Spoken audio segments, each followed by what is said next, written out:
5 najväčších chýb pri vyplňaní daňového priznania. Mnoho ľudí si zvolí nesprávny typ tlačiva. Ktoré je správne? Ak ste zamestnanec bez iných príjmov, použite typ A. Ak máte aj iné príjmy, napríklad z podnikania, prenájmu, osobnej asistencie alebo autorských zmluv, potrebujete typ B. Aj malá chyba pri výpočtoch môže znamenať zbytočné problémy s úradmi.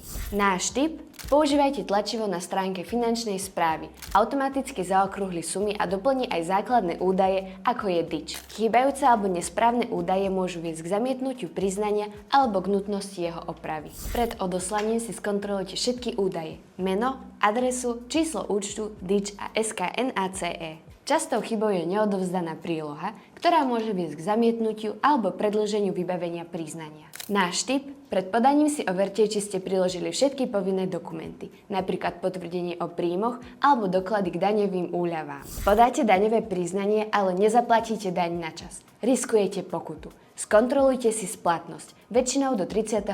marca. Vyhnite sa chybám a podajte priznanie správne. Viac nájdete v našom článku.